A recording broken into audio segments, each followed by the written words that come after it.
Hi, everyone. How are we doing tonight? Hey! That sounds like a good group. I am Ruben Ortiz. I am the artistic director of a Broken Umbrella Theater. To those of you who are new with our work, we have been in existence in New Haven for about 15 years. We do site-specific work based and inspired by the history of New Haven, hence Habits. Our cast are all volunteers. We do offer small stipends. We do cover babysitting. That's one of the fun things we do is this little company. I think our strengths are in creative storytelling, wonderful performance, and amazing technical staff, as you can see what we do. And we come into spaces and change them and make them into something livable, viable, and something people want to keep coming into. So that's a quick rundown of a Broken Umbrella Theater.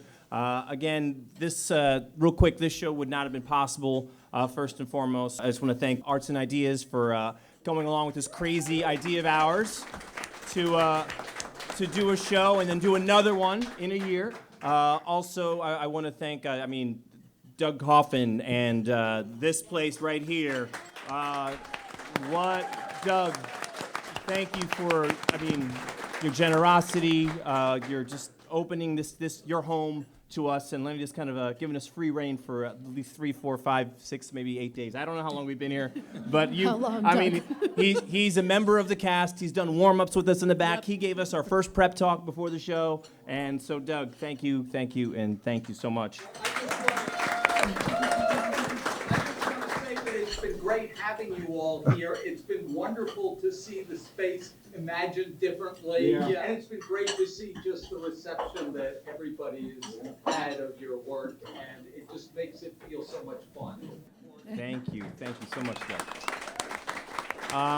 So without further ado, while we're still eating, I'll have the rest of the panel introduce themselves, and we'll get into a nice little development conversation question thing. Yeah? And let's go.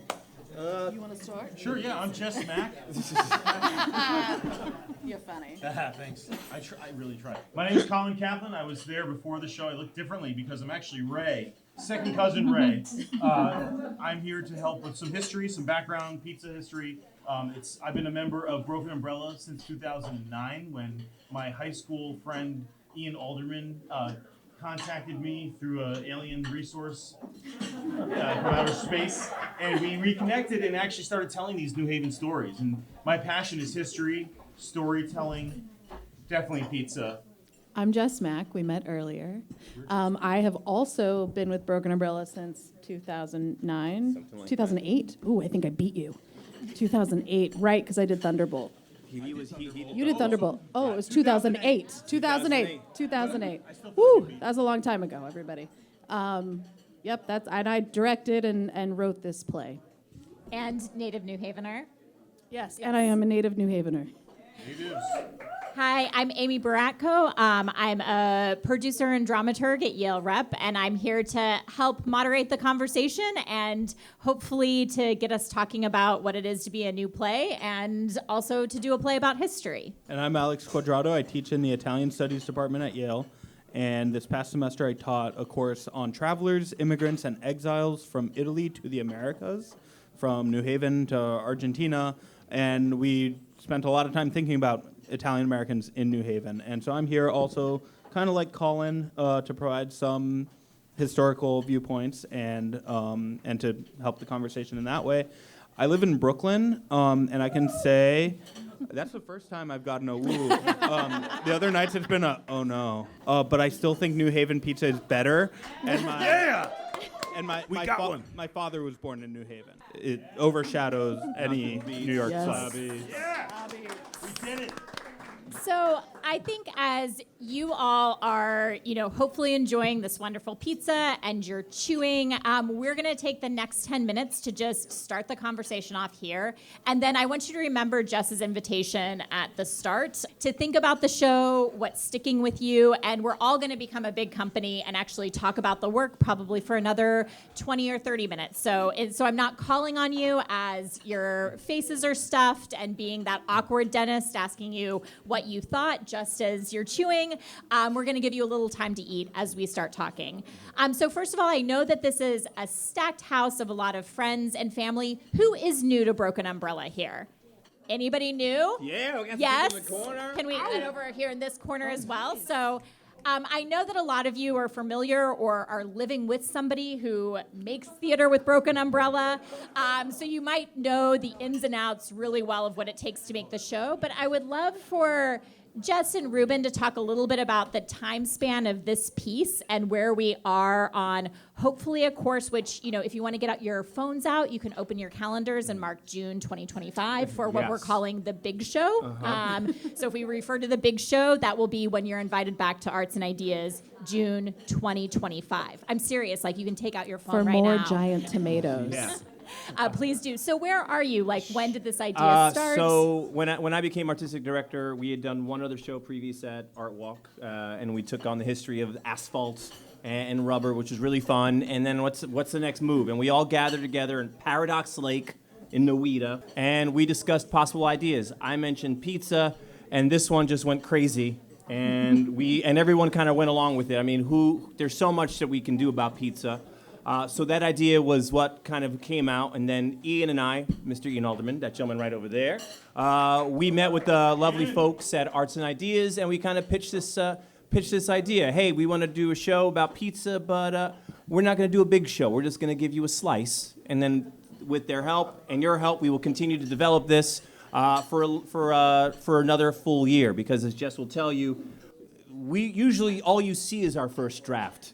So this time you are going to be an active part in helping us as creators, theater makers, with your input and insight, help us, flesh out this pie. So from then on, I'm going to take it to our wonderful playwright, director, co-director mine, Jess Mack. So from the idea sort of gathering, we decided to have something that we call in Broken Umbrella creation sessions, which can run the gamut between hey, let's just throw a bunch of ideas on the wall, or to the timeline of New Haven of Beats and the history of pizza in general, which Colin came in really clutch for that moment. So are we doing a biopic about Frank Pepe or not? We have to figure that out from the get-go, right? Because if we just decide that, then that's a specific kind of story. And we were able to start having these sessions where we noticed a lot of things, similar things from all of our company members and people from the outside of our company that we started to invite in, all of these ideas that were coming up that were the same. So we're like, ooh, family business, immigrants, the texture, the soundscape, the stuff around pizza, being in a pizza shop. So we took all of those and we wrote a play. The first person to put words down on the page was company member Matt Gaffney. He came up with our favorite name, the family, the Carbonizzados. And Alejandro, why don't you tell us what Carbonizzato is, huh? Yeah, in Italian it means coal-fired. So it makes perfect sense for a pizza-making family. So I think I'd like to also talk about, to bring our two scholars in here, if you've made the choice to create a fictionalized story. Because I know that just in the two audiences we have, as soon as you start talking about the specific families and a biopic, blood pressures rise, opinions are strong. And so I do think it's a genius move to have delved into the history and create something new, so you can pin what you want on it and you don't come in with that, what have they done? So I'd love for Colin and for Alex to just give a little bit about how you take and how you see this history of being fictionalized and dramatized and what that means. I'll go first, since you heard from Colin already. I sat somewhere different this time. The past two nights I sat in the very back, and this time I sat at kind of the right side, very close to the wall with the portraits. And that gave me such a different view of the play, because I was close enough to really look at them and be like, okay, I know that one is a cast member, but some of these other ones are not cast members, or they are, and you guys went way overboard in staging historical photos. And that mix of here, this is real, and this is our fictional intervention into a real history that we all sort of believe and know about, got me really thinking about, in terms of the set, in terms of the props, also the book, which I'm assuming is a recipe book, but I'm not sure. It could be a photo album. It's a ledger, but I think that it's one of those things where we're like, something that is passed down and something that sort of connects them to each other. So yes, I think it could be interpreted as a recipe book. Yeah, so as you think about where this play is going to go for next year, I hadn't thought of this the past 2 nights, but tonight I'm thinking I want to know more about how those pictures got on the wall, and I want to know more about what's inside that book, and who gets to look at that book, who gets to open it, who gets to write in it, and who doesn't. Yeah. I think that would be really interesting. One picture got added tonight. The biggest one on the wall is actually one of the pizza chefs from next door, Mike, who is back there right now making these pizzas that you're eating right now, and it's when he was 20 years old when he started his pizza chef journey. So his 20 years, so, you know, it's kind of a magical, we've just like brought our pizza family, expanded it, and now we're just here. And Colin, do you have any, I know that you already gave us the history of New Haven pizza, but how does it feel to have a history that you know so well, a history that I've heard you can trace back to BCE, according to the timelines on the wall? How has it felt seeing the history held both tightly and loosely at the same time? So no, the play actually did a lot of justice to the stories we want to always tell. There's so many stories to tell, but what this play did, it took one family's story and connected it all together through multi-generations. So you can kind of tell the story of kind of the creation of the original pizzeria in the 20s. You can get to this time period in the 50s when pizza became more popular and new things were being tried. And then you can get to like the 80s when changes were happening. And, you know, we were all talking about like what happened in the 80s. Well, places closed, new owners came. And one of the biggest subjects that we talked about was that pizza is not necessarily Italian anymore. Pizza is American. Pizza is anybody. Pizza is international. You could be from any ethnicity and open a pizzeria. And I think even the idea of a family business deconstructing how and why, which we talked about earlier, how and why that happened, we're able to do. And I got really excited. And then finally, having women being the leading roles of the business, they are telling me to stop talking. Can you just frame a little bit about the Italian-Americanness of this matrilineal story we're seeing? Absolutely. And where this play fits into a broader literary history of Italian-American works of art is that about 50 years ago is when Italian-American literature really started focusing on matrilineal narratives, stories about mothers and daughters and grandmothers and granddaughters. And that's not necessarily what's happening in Italy. There's some of that happening in Italy, but Italian-American literature really takes a turn in that direction. And so I see this play as really fitting into a broader movement since the 70s till now of emphasizing women immigrant stories across generations.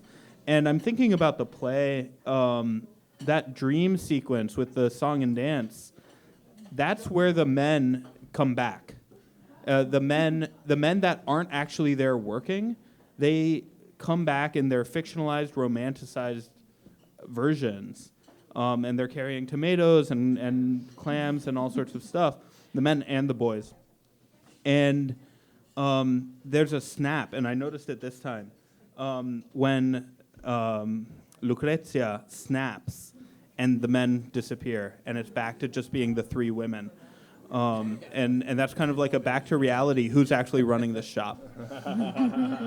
So, even here of, those of us who have just now seen it 3 or 4 times, like you can tell that although Ruben and Jess, refer to this as a first draft, there's already so much care and intention and choice and such nuance in everything that's there. And so I think that building on that and sort of seeing that they've already created this amazing world for you, what we would like to do is, now that you're on your second or third pie, you need to take a break from eating, just so you can eat more in 5 more minutes. So we'd like first to begin this part of the conversation where we bring you in with just some popcorning out. So what are your retina burns? What is that thing that you're gonna remember, either a word, a phrase, an image? And if you say something, say it loud in the space so we can hear. What sticks with you? And I see some people that have been here again. Is it something new or is it something the same? So again, just call it out. Yes, your musical number. The phrase. We made it up. We made it up, and we are collaborative by nature. So we bring people in. One of our amazing performers, Ms. Susan Culp, okay, again, it's just a stellar performance on her own. Came in, and that was her. You wrote the line, and then she came up with the idea for the. I wrote the movie. line. Somebody else translated it to a more a rhyming Italian phrase, which means in Italian. Yeah, cook with your cucina con passione, cook with passion. Vendi con ragione, sell with your rational faculty, sell with reason, con ragione. It's a full team effort on that Yes, line. absolutely. She came up with the line. Everyone else came up with the movements, and the Italian version was great. Yeah. So that's something that will stick with you. What else will stick with you? Yes, the sky and the lights. Giant tomato, giant clam. The song. So we've had the song. The little boy grabbing the bag of clams. So the portrayal of the mother-daughter tension. I am a mother of 2 daughters, so right on. Yes, the repeat of so again, the things that are repeated of the concert. As you'll see, they're keeping score here, as are the people in there. So when you have a collaborative company like this, it's everybody's ideas, but it's secretly always somebody's idea. So I just, you are contributing to something. And if this was a panel where we were keeping score, we'd have a scoreboard here, and you would know what is going to really stick. So that sense of like, do you stay, do you leave, what do they want, and that push and pull, and the sense of ownership. It's great, as you can see, so many of the themes. What else is sticking with you? I know it's pizza right now. Anything? Yes, right there. Yeah. What made you choose those years? What made you choose the years? Are you going to expand the years in the Washington? So what made you choose the years in the show, and are you going to expand them for the big show? So we chose the years 1929 because it feels like the pizza has been established in New Haven, so we didn't want to have it be like right at the first door opening of the shop, but we wanted it to be kind of like, oh, this is a neighborhood joint, everybody knows them. 1949, because who doesn't love a post-World War era shenanigans? I feel like there was a big boom, right, of like, the crooners, the singers, it was a very, very bright, boisterous time. And then 89 because it's fun. Like, who doesn't want to see 80s or 90s? who doesn't want to see the pizza, 80s? But I also personally, I grew up in the 80s here in New Haven. So like I have thousands of pizza stories that just live in here about different shops in New Haven that I used to go to, as do other company members. So I think, yes, we are going to expand. I don't know where we're going to go, though. We don't know. We have someone in the back over there. Yes. Maybe. So the question there of the wondering, because I think that we can also move into that of what do you want to see more, is what happens to the cousins, the second cousins, and pulling on their second cousins, yes. And then that linking to the real history of how sometimes the cousins of these actual pizza families leave and come back, and what that is. So thank you. Something else, like what sticks with you, but what are you hoping secretly? Oh, yes, right here. Thank you. So I think it's very humorous that clam pizza is a new idea she doesn't think will sell because that's such a classic.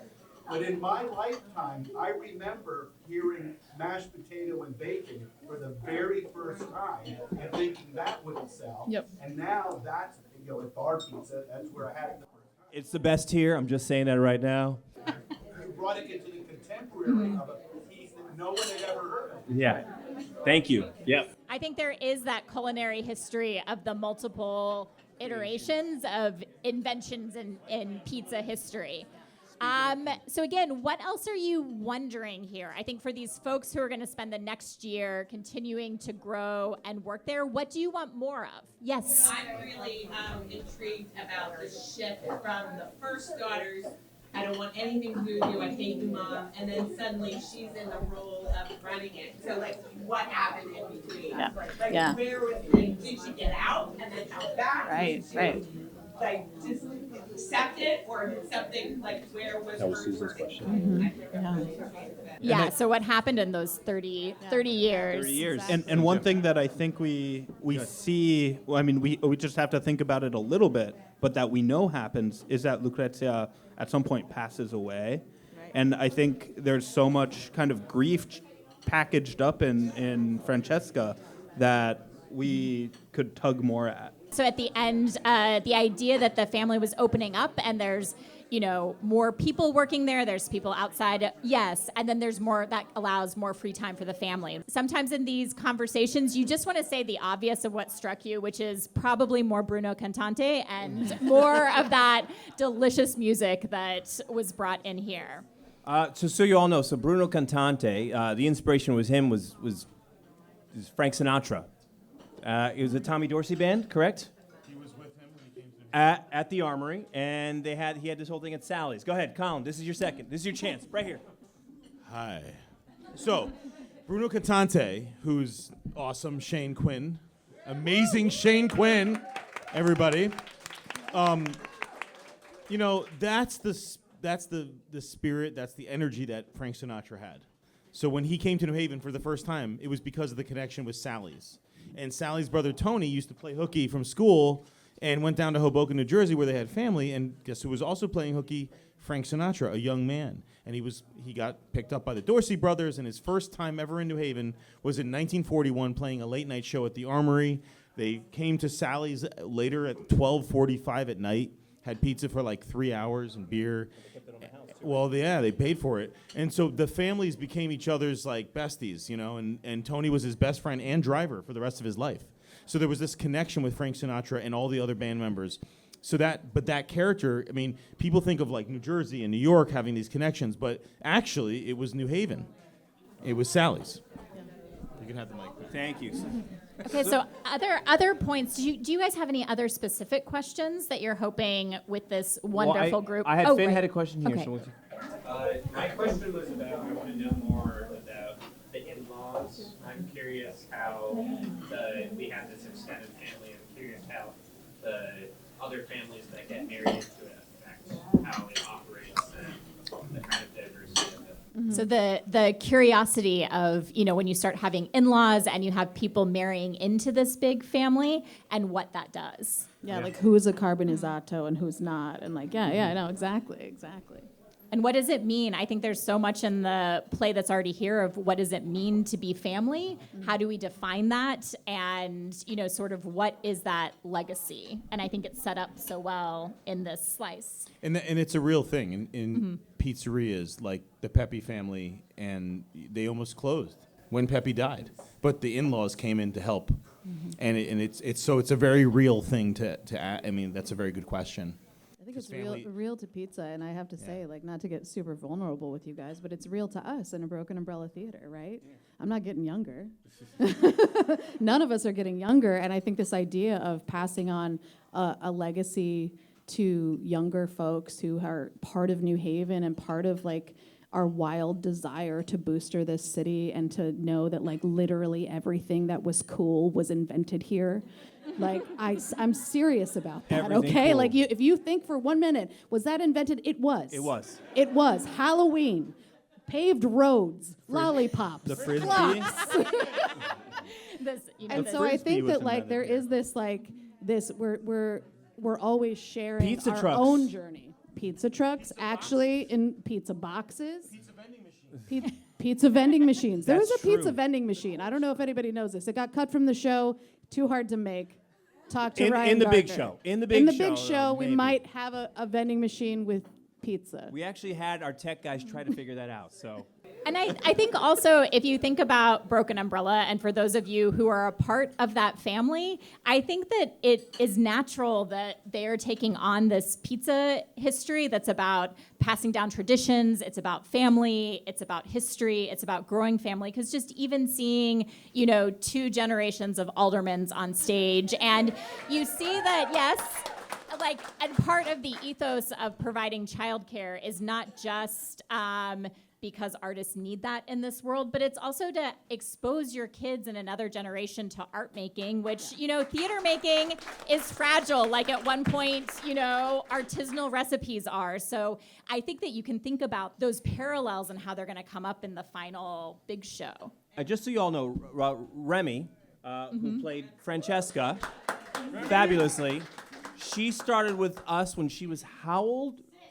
6. Now she's going to graduate school at NYU. In my mind, she was for like acting. 11. So She was a very old This is 6. how we go about things here. So yeah, that's how we roll. Exactly. So I think we do have just a couple more minutes. I know you guys also just want to be talking amongst yourselves and still eating those pizza. You guys are doing a great job. I think Well that done, you well done. actually might be the best at eating the pizza Yes. of any of these audiences. So I really appreciate that. Actually, there's no pizza left.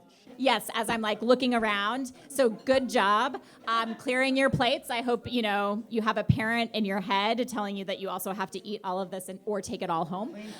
Yes. So any other wonderings, like what do you want more of, or what are you gonna hope when you come back a year from now that you see? And even like just what did you miss? Like, is there something that we missed the mark, or I would have loved to have seen this? Like, we don't have like hours, but like you are all part now of a Broken Umbrella collaboration. This is why we're doing this. And with Arts oftentimes Ideas. we say, just to give you guys free reign, we say, hold on, I have a really bad idea. And next thing you know, there's a big pizza slice behind the oven. We also have, just so you know, things that we threw away real quick. We had plans of an 80s style version of that song. We were supposed to have punks and priests line up outside who come into the restaurant. Very 80s. Like if you had 4 time periods, almost like a clock, a pizza pie, you know. Well, no, but in New Haven, you're gonna have 50 time periods because you know how they cut the pies here, right? There, 50, 20, 30. Chaotically. That's how it would be in New Haven. If it's in New Haven, New Beats, that's the time period there. So I want to be really clear about something because I think people are confused sometimes. We're building a theater space for everyone else to come do their theater and for us to work at as well. But we make shows in site-specific locations, and we will not stop doing that just because we have a space. I'm also going to speak for Doug and say this is an active restaurant. I heard him say this, and it's smart because it's great marketing, but this is a real restaurant. You can come here and enjoy it when it's open, It's true. too. It's true. You can come here all their- tomorrow Yeah. and tip your bartenders. Oh yes. How do you scale up? Are you gonna make your own pizza restaurant? Hey guys, so we're asking for donations. Have you tried to get? That's how we scale up, folks. I mean, we find In spaces- kind or actual cash. Yeah. You or got if you know a somebody space? with a building, it's like, hey, we're not doing anything for a year. We will take that over. So I think we're just about to welcome the company back in the Yes, space. But what we please. hope is, as you're finishing up your pizza, we've heard, there's lots of exciting conversations going on happening at the tables. And again, as Justin Ruben said, everyone at Broken Umbrella is interested in what has stuck with you and the burning questions you have. So I think you can continue those conversations as your way of, yes. ending the night, but as thinking of it as more small conversations. Yeah, and feel free and reach us out via email, on Facebook, or on our website. We're like, I'm going to give him $50 and offer a suggestion for this big show. Do that, please. I'm going to give them $1,000. They may really like this. But instead, reach out, give us ideas, more stuff. You keep going. $1 million. They'll name Doug. a clam after you. Yes. We'll name a clam after you. You'll be the big clam. Yeah, the more expensive your idea is, the more it should have cash But attached the thing to that it. is priceless, folks, is our amazing cast. So let's just bring them on in real fast. Please give another round of applause. Yeah. You found the right spot there, Nate, huh?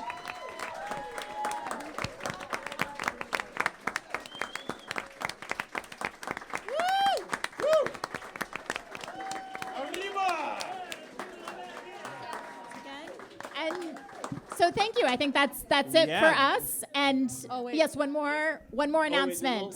One Well, more. Yes. guys, you just witnessed some drama and theater, but there is actual Italian-American history going on right now. The Italian Festa, the Avest, is happening Thursday to Sunday on Chapel Street at the St. Andrew's Society in New Haven. So you can come out tomorrow night, Friday night, all day Saturday, and come for the procession on Sunday, and you can witness the real deal stuff happening. They're from Amalfi, that's our sister city.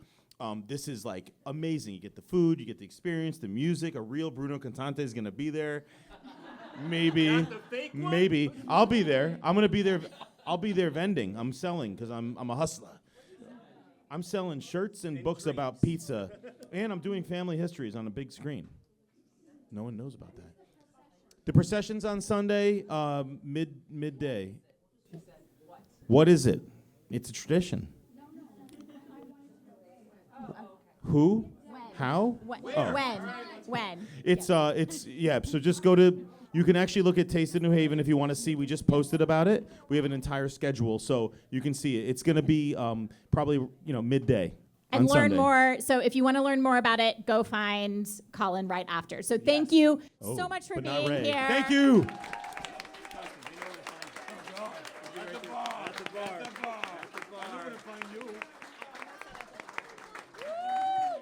And thanks again to Doug Coffin, everybody, please. Doug Coffin, next door, the big green truck. Support local business. Tip your bartenders. Tip your bartenders. Tip your pizza people. Have some fun. Thank you, pizza chefs.